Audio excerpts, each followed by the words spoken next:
L'autorégulation est une habileté importante pour le développement de votre enfant. Oh, c'est bon, regarde. Par une matière, tu veux parler? L'enfant est davantage prêt à apprendre s'il est calme et concentré. Tu veux Dora? OK, on va voir. Il est donc important de lui montrer à maîtriser ses sentiments et son comportement pour qu'il puisse s'adapter de façon positive aux situations changeantes. L'autorégulation consiste à être le maître de son comportement, de ses sentiments et de son attention. Elle se développe chez un enfant qui reçoit les soins attentionnés d'adultes bienveillants. Le terme autorégulation veut dire la capacité de ne pas aller aux extrêmes d'expérience, les extrêmes d'émotion particulièrement. On peut sentir quelque chose très fort, mais c'est important de le réguler à moins. Si on a peur, si on peut se calmer un petit peu, on peut fonctionner mieux. C'est vrai pour les adultes, c'est aussi vrai pour les petits-enfants. L'autorégulation peut affecter le développement du cerveau de différentes façons. Un enfant qui éprouverait, par exemple, des difficultés ou des défis, justement, à autoréguler ses émotions, on va pouvoir observer des comportements comme de l'anxiété, de l'agressivité, il peut y avoir aussi de la colère. Et ça, évidemment, quand le cerveau est occupé à gérer tout ça, ça laisse moins de place aux apprentissages.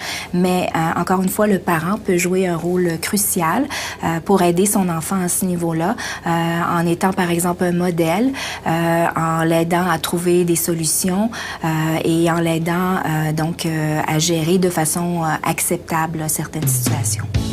Les parents peuvent aider un tout petit à observer, à écouter, à comprendre les conséquences, à utiliser des mots et des gestes pour expliquer ses besoins et à résoudre des problèmes. Ceci va l'aider à surmonter les obstacles de la vie. Cela lui permettra aussi de rester calme et attentif, ce qui est fondamental pour apprendre. En tant que parent, vous devez rester calme vous aussi. Quand vous passez du temps avec votre enfant, évitez les distractions comme les messages textes et la télévision.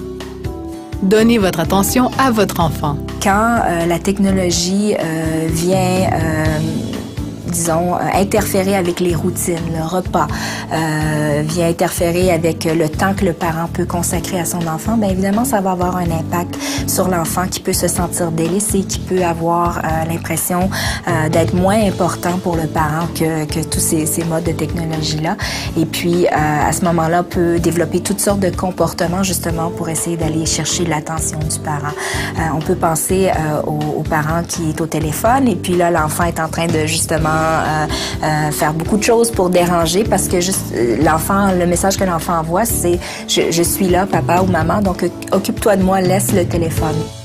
Essayez d'aborder les situations stressantes de manière positive. Apprenez à reconnaître ce qui déclenche votre stress. Vous montrerez ainsi à votre enfant comment gérer ses propres sentiments. Essayez de donner le bon exemple. Utilisez des techniques de discipline positive. Apprenez à comprendre le tempérament, les besoins et les aptitudes de votre enfant. Andrew, regarde, c'est son tour. Après, c'est Andrew, OK? Bravo, dis bravo, Raphaël! Ayez des attentes claires et appropriées pour son âge. Utilisez des distractions, offrez-lui des choix et aidez-le à résoudre ses problèmes. Évitez de crier, de menacer, de frapper ou de donner la fessée. On sait que ceci endommage le cerveau. Le niveau de stress de l'enfant augmente et nuit à l'apprentissage. Ne faites jamais mal à un enfant. Le frapper, le pincer ou lui donner la fessée lui montrera qu'il est acceptable de faire la même chose aux autres. Regardons cette situation réelle.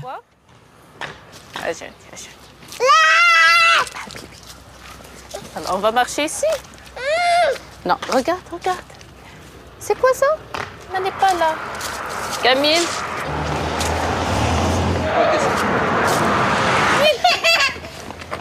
Camille, regarde-moi. Regarde. comme elle est belle. Il y a plein de feuilles. On va les compter. 1.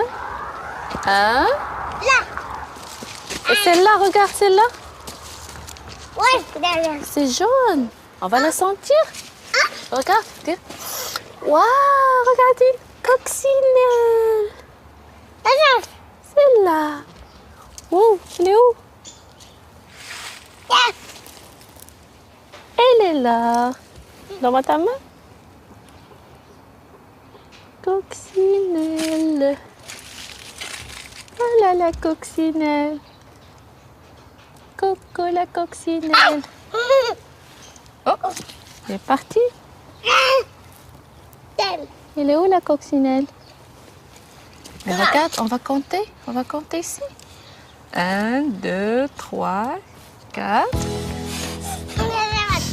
Dans cet extrait-là, ce qui est intéressant, on voit un enfant un petit peu plus vieux qui, au tout début, pose certains défis au niveau de respecter les limites que le parent essaie d'établir et puis, décide d'aller dans la direction opposée que maman avait choisie et donc, ça devient un petit peu un jeu pour lui. Plus maman va essayer de dire, par exemple, de revenir. Et maman réussit à bien récupérer la situation en utilisant son environnement, puis en présentant à l'enfant des nouveaux éléments d'intérêt. Donc, regarder les fleurs, regarder la coccinelle, compter les pétales sur la fleur. Puis, on voit comment l'enfant est tranquillement ramené vers maman. Et puis, la situation est complètement changée. Donc, l'idée de se sauver, de ne pas respecter les limites est un peu oubliée. Et puis là, on est dans une nouvelle situation d'apprentissage où maman offre des choses nouvelles à découvrir.